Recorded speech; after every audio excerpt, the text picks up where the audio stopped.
Hi, I'm James Floyd Kelly, and I'm here with Eric Wex, and welcome to episode 4 of, I think we're calling this Novel Ideas, right, Eric? Novel ideas. Novel Ideas. We're going to try to keep this again around the 15-minute mark. It may go a little longer, but we want to make it fast. We want to make it something that you can sit down, watch quick, and hopefully be anxiously awaiting the next episode. We're doing this on a weekly basis. Eric and I have been doing this we originally said Monday, then we changed to Tuesday, and now today's Wednesday because we had Wednesday. So once a week. But once a week, we're going to be sitting down and chatting and hopefully answering any questions that you guys might want to submit on Eric's site. Today, we're going to talk about the Amazon process. Eric has never hidden the fact that he really likes the Amazon publishing, self-publishing process. So we're going to talk to him about that today. And Eric, my first question is, if somebody's watching right now and they have a book, a novel, ready to go, and they've decided, you've convinced me, Eric, Amazon's the way to go, what do they do? Okay, so you're gonna look for the Kindle Direct program. That's the program that you use on the Amazon system to actually self-publish your books. Setting up your book in that program is really quite easy. You are going to answer a few questions like who's the author, how much do you want it to cost, and several other questions like that. You're gonna pick categories for it, which is actually one of the most important things you can do. So we can talk about that in a second.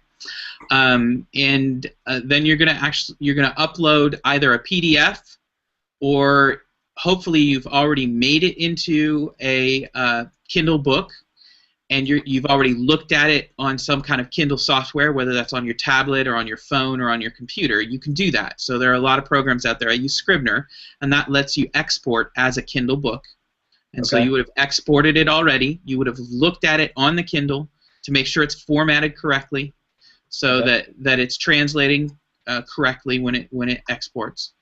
You had told me that there is a good reason. If you're going to go self-publish with Amazon, you told me that there's a really good reason to use Scrivener, and I apologize, I've kind of forgotten what it is. Do you know what I'm talking about? Yeah, absolutely. So Scrivener is really important if you're going to self-publish because it gives you a single master document that stands behind all the different versions of your book. So if you're self-publishing, hopefully you're using a print-on-demand service. Like CreateSpace, which is another Amazon company, or Lightning Source or somebody, and you want to be able to make sure that if you have to update your book or make changes, that you're getting the exact same changes both in the print edition and the ebook edition. And so the way to do that is to make sure that that you're using a program like Scrivener that allows you one master document and then can export to both formats, print and electronic. But Amazon, again, if I heard you correctly, Amazon doesn't pull in a PDF, or it can handle PDF. It can pull in a PDF.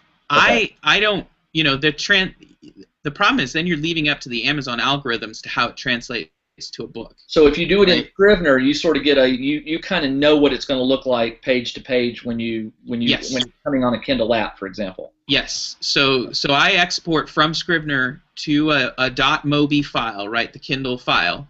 And then I look at that on the Kindle app that I have on my Mac, and make sure that it looks correct, and that for instance, that they add a blank page before the dedication. Those kind of little formatting issues that really make the difference between your book looking kind of sloppy and versus professional. Those kind of things are the things you're taking care of at this point.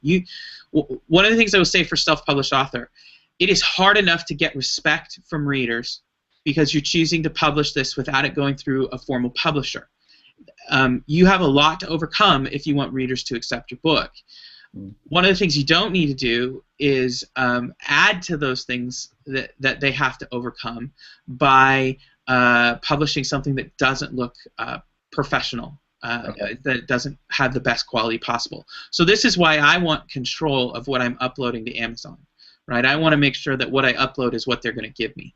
Now, do the cover and the back cover, are they uploaded with the Mobi file, or do they come as separate images? The front cover is uploaded separately, and Kindle books don't have a back cover. They don't have a back cover. That's correct. I never thought about that. Right. So you're also gonna have two copies of your cover made, right? If you're going to do a self-published print book and a self-published ebook.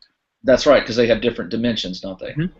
Yeah, they have different expectations and different uses too. So sometimes it's really important that you actually have slightly different covers for each.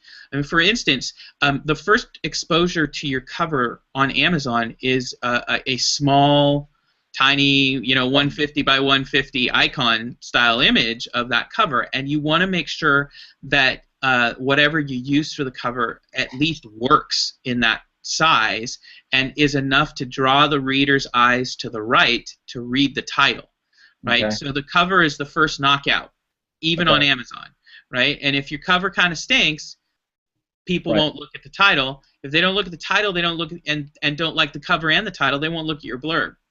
I tell you what, those are really important. Let's talk about cover development in a later episode. Yep. Yeah, because I think that's an important one. But let's take a jump back to the Amazon process. I assume you need to have decided on the pricing when you upload the Mobi.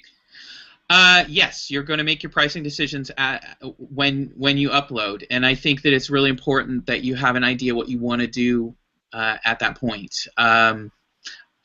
Pricing for ebooks is changing. I think we're moving away from free. There are a lot of ebook readers now who will assume that your book isn't a quality book if it's for free, and so even 99 cents is kind of an iffy thing. Yep. So free or 99 cents really denote, unless it's a sale, right? It denotes that maybe you don't stand behind your book or you don't stand behind your work. Now I don't think that's fair. I think there's a lot of people who are just trying to get exposure when they price that way, and they find that the exposure, even from giving their book away, is worth more than pricing it at $2.99. So I think that would make for a good discussion on another. We're just coming up with all kinds of ideas. We've got tons of them. I think the reader's wrong, but that's what the reader thinks. So the writer ought to adjust to what the reader thinks and keep up with what they want. So. Okay, so you've uploaded your Mobi, you've uploaded your cover, you set your price, you push I assume it's a go button or a publish button. Yep.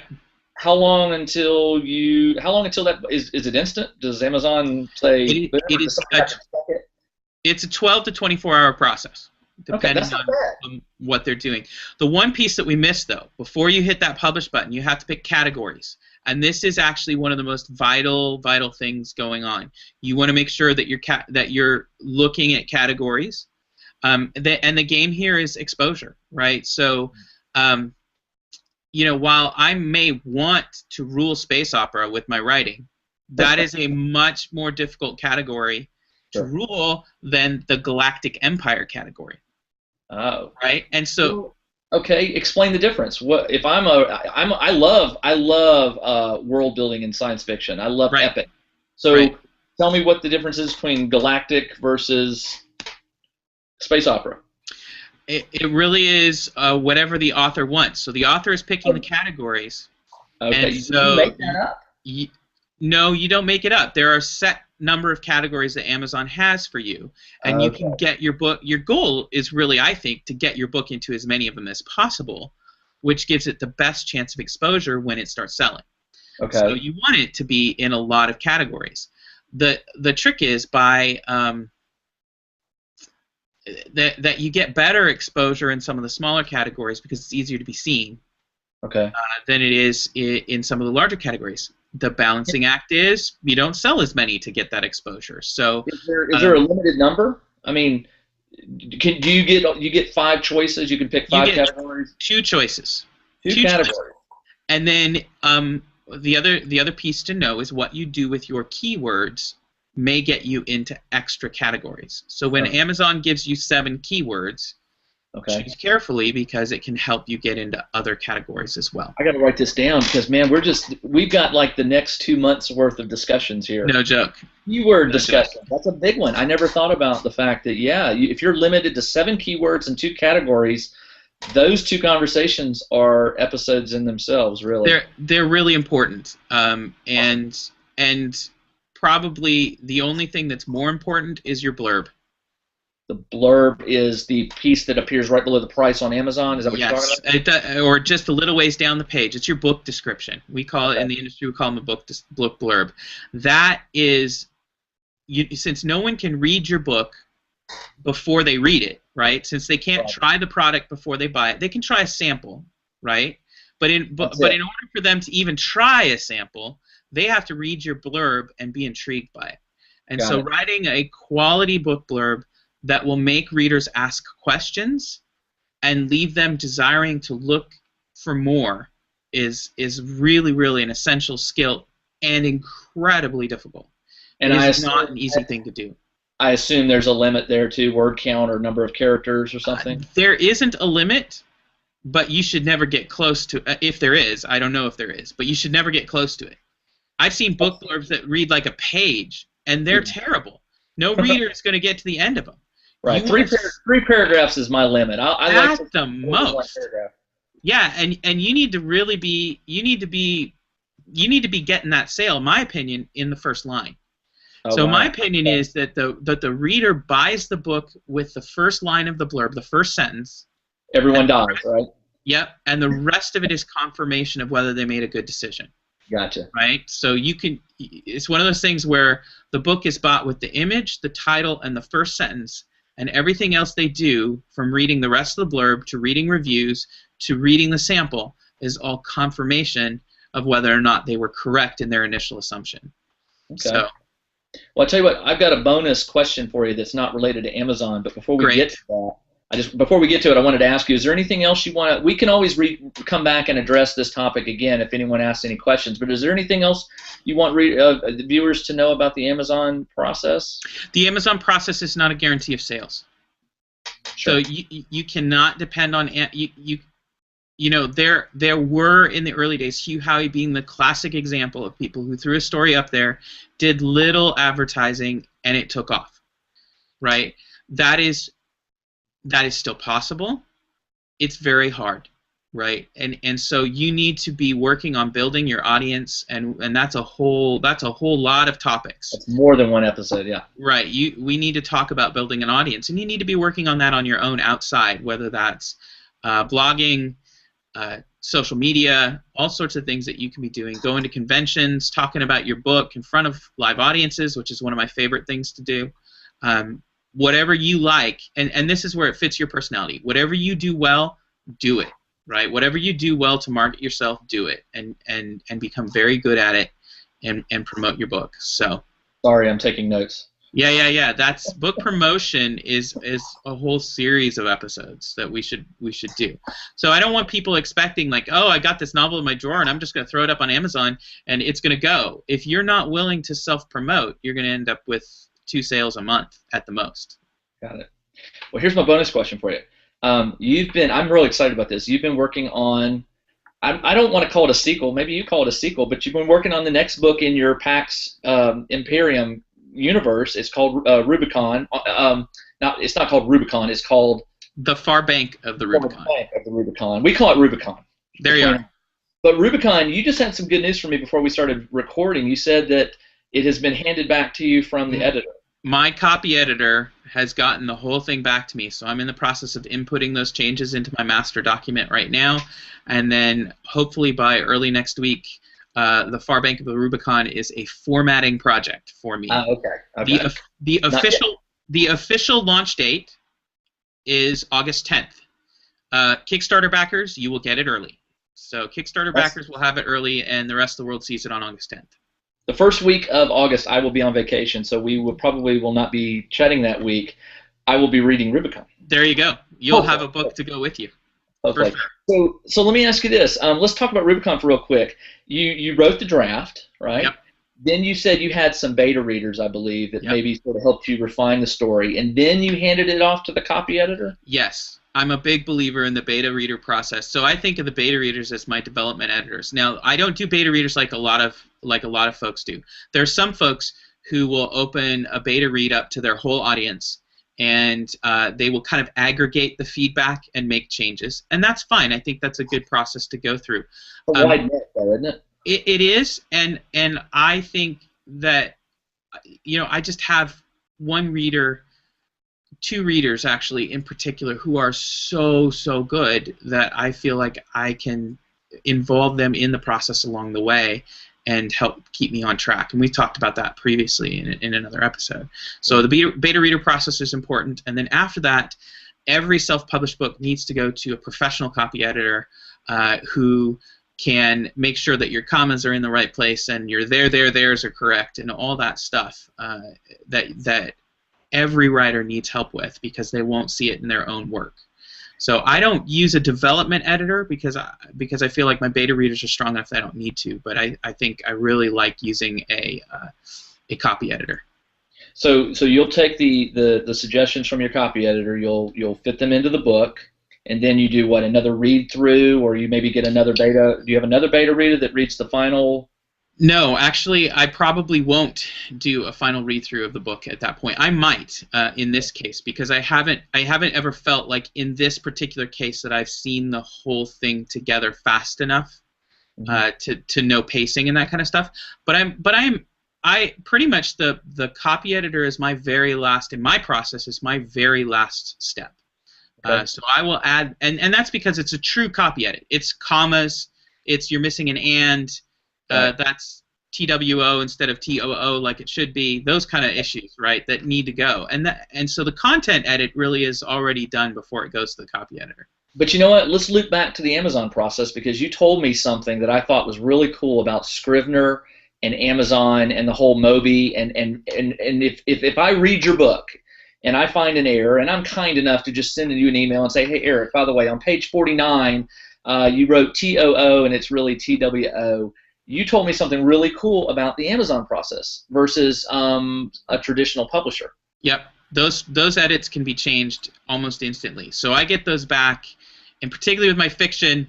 Don't judge me on my nonfiction. I haven't had the time. I have not taken the time to get back in there and fix some of the edits in my financial book. They're there. But in the fiction, I'm real quick to get those edits in, and you can republish anytime you want. It stays live with the old version until the new version goes live, so people can continue to order it, and the new version goes live, and those edits are made. Yeah, you can't do that in the traditional publishing world. As a matter of fact, I got an email from my editor yesterday with one of my readers of one of my latest technology books. Found an error on a certain page. It's a very minor error, but it's something that I want fixed. The problem is they won't fix it until the next printing, and that could be a year away. Right. So they're selling a book that there's a known error in it, and you know that kind of thing can drive a print writer crazy. I know that my books that I write have errors. I mean, you always have an error, but the problem is when I get them, I can't fix them as fast as you can. I think that's a really cool trick. I can fix it instantly. So. Well, that was the 15-minute bell. So let's talk about the next episode. You know, I'd kind of like to take a step back, and you know, you've mentioned I've got a list here of about 7 different topics. I have my favorite. I don't know. I'm going to throw it to you. I always seem to feel like I pick. What would you like to talk about next time?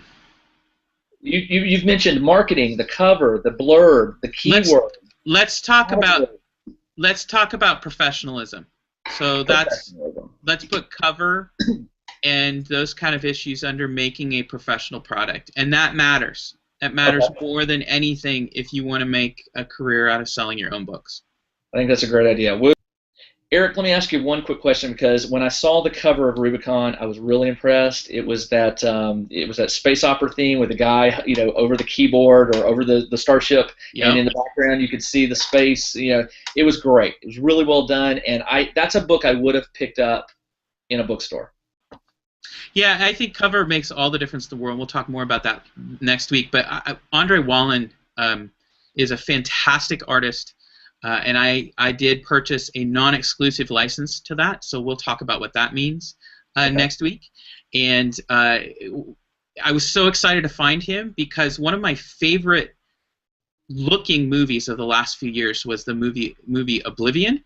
Yep. with Tom Cruise. Fantastic looking science fiction film. Not the greatest film. I think it could have been better, and we can talk about that sometime too. But it was such a beautiful look, and Andre Wallen did the concept art for that film. So I feel like I got just like a precious gem to get him to actually do one of my hey, covers. listen, great shout out to him. The cover was excellent, and the back. Those of us who backed your project, it's a great looking book, and I can't wait to read it. So, well, listen, it's our time is up. We'll talk again next week. We may do a double whammy because, like I said, I'm going to be on vacation. But viewers, thank you for tuning in, and